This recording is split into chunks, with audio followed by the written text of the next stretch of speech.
Simon, obviously you needed that win. How pleasing and how, I guess, rewarding that the guys played the way they did to deliver it for you? No, very pleasing. Look, it's been a battle for us, going all the way back to the start of pre-season. Every day there seems to have been a new drama for us to try and overcome, and it's just nice to have the boys back. It was good. More importantly, I think it was good to see the ball go through the hoop. We left a lot of points on the floor last game where, whilst our offense wasn't particularly good, we still missed a lot of easy looks at the rim, a lot of easy open looks at the three-point line, which I thought, we just make a few of those, we're in that game and it could go either way. But tonight, to see that ball drop early with Rowdy and Trey and everybody. Alan makes such great impact early in the game, then Joe Chi come in and keep the momentum going. It was just really encouraging. And we've got to make shots.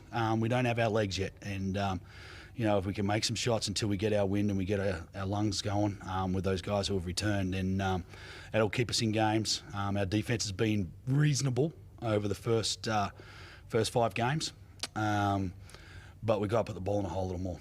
Does it feel like this is the first kind of hint or peak at potential of this group you've got? First time we've seen it. The first hint of it was probably just when we signed these guys. We were pretty happy with our roster. We've just had no opportunity to put them on the floor together. And, we've had 2 training sessions now as a group and 1 game. And we're still miles off. Joe Chi's nowhere near game fit yet. Trey Cal, whilst he was better tonight, especially early, he's still got a little bit of work to do. Creaky, we're still managing heavily, and that was Gary's first game. So there's still a lot of improvement in this group. It was a quite extraordinary shooting display. I think you made your first 7 shots out of the blocks. You shot 63% from the field for the game. And you're in the 60s pretty much the whole game. What was that a product of? What was that shooting display? Out in the court, what was happening to allow you to shoot that well? I think one thing that's probably been our Achilles heel in the first few games is our pace and space and where we're starting on the floor and how in transition we're getting out and running. And I think tonight we did a really good job of running to deep corners and just stretching the floor.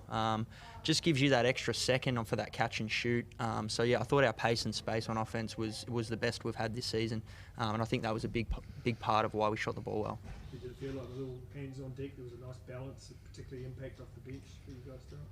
Yeah, definitely. That's going to be how we're going to win games as well. We got multiple guys, 1 through 13. We got guys at home too, who are development players who are doing really well as well. So we've got a really deep roster, and we know on any night it's going to be someone else stepping up and making plays for us. And tonight it's really important we get a balance and stay really unpredictable on offense in a way, is have multiple scoring options. You're always confident playing in this part of the world. You've played a lot of basketball here in New Zealand. Is that the mode you're in now, pretty much by default? You got to take it when it's there. Yeah, definitely. Just always stay aggressive and confident. It's always great to be back in New Zealand too. Miss the South Island a little bit. Shout out to the Giants down there at Nelson. But it's always, as I said, great to be back in New Zealand, especially after a long time away, even flying in and everyone coming into Sky City. It was, it's always great as a group to come here and build the chemistry and come out with a win. How impressed were you with your, perimeter defence? The Breakers really struggled to get going. I think they ended up with 6 from 29 from 3. I thought it was better. Sometimes you miss shots, and I feel like there was some shots there that had some pretty good looks, and we could have done a little bit better at times too. Probably similar to what we were in position last game. But I feel like that the communication out there, I could feel it from the sidelines. The communication out there was a lot better. We certainly got hands out a lot better than we did in the last game. We did a much better dominant job defending both interior and perimeter, I thought, tonight. Our pick and roll defence was improved from the last game. And whilst we gave them some buckets on the offensive boards, I thought we cleaned that up a little bit as the game went on. You Chief fans in the crowd today as well. Did you enjoy that? Yeah, well, yeah, I hope so, because he's going to get it. As we know, New Zealand's got a wonderful Chinese community, and they get behind Joe. The Chinese community get behind Joe wherever he plays, and it's awesome to see. They're a little closer in this gym than they are in some of the others, the fans, but he handles it well, and it's he's a special player. He's got a long way to go right now, but people don't understand. Like just before he came back, like the month before he came back, he's been pretty crook. He's lost a little bit of weight, and he didn't touch a basketball for about 4 weeks. So to put a performance on like that on the back of where he's come from, it was pretty good, pretty awesome effort. And he's obviously just going to continue to grow into his role and grow into reacclimatising with the team.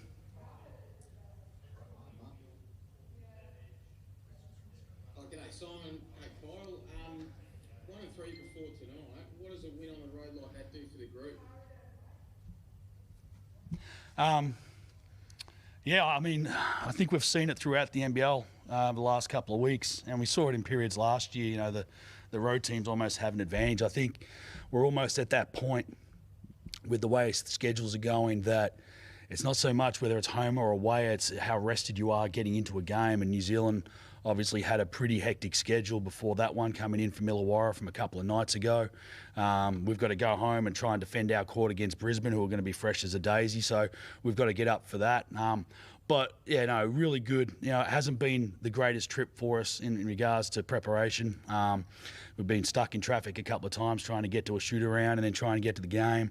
There's more witches' hats in Auckland than anywhere else on earth. I don't know how we get investment in that. But, our preparation was a little bit rushed, but really good to see the boys shoot the ball well. Worse than the Monash over there? Mate, the Monash is a dream. You got to talk to the people here in Auckland, they'll tell you. Kyle,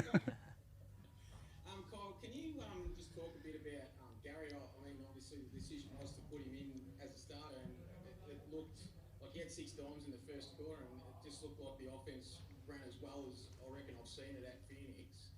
And then you've adjusted to that role of come off the bench and be a spark plug, and you still got your 16, 17, and I guess you become that much more impactful when you've got Gary ahead of you. Yeah, for sure. I thought Gary did an amazing job, as you said, especially in that first quarter, just finding guys and doing his thing. And I think, for me, I've always got to be flexible. Whatever my role is, I've got to be available to bring the energy, bring the spark plug. Credit to Gary tonight. He's been working really hard on his knee. He's had a good sort of week and a half of practice. And, tonight I thought he did an amazing job. And also being able to play alongside him too and just get me some time off the ball as well, which is really, really important. Obviously, I've been on the ball for, the whole preseason and the first 3 games, so a lot of attention on the ball. So it's actually nice to come off the ball occasionally as well. And, it's been awesome. I've absolutely loved having him back with the group. Simon, you touched a little bit on depth, and we've spoken a little bit about having a EuroLeague type situation where you kind of go with a horses for courses type lineup for different teams. Is that still your thinking? Yeah. I think we saw the depth on display tonight against a team that, was probably a little fatigued. But, we got to take our credit too. I thought everybody who came into the game immediately impacted in their own way, and that's what you want. The challenge is always going to be when you've got a lot of talent is making sure that you're willing to sacrifice, that some nights it's not going to be your go, and but how can you make everyone around you better? What can you contribute to? So that's a nice baseline for us to start from. There's a lot of improvement in this group. I think we're not even close to match fit yet. But so right now there's guys, they're out there on the floor, but they're looking at the bench saying, "Hey, get me out because my win's not there." It's going to get harder, but again, it's going to be more as this group gets around each other, gets on the floor together, builds that chemistry. That willingness to sacrifice for each other is going to be there because they're a good group of guys. They're all they talk about is winning. They're disappointed when they're not. They're chippy, as you've seen. They're chippy when they're not winning at training. I think there's a good scope for improvement in this group. We'll leave it there, fellas. Thank you. I'll just say one more thing. Just a shout out to Judd Flavel and the Flavel family. a mainstay in New Zealand basketball. He lost his mother this week, and just all the thoughts and best wishes from everyone at Phoenix for Juddy and the family.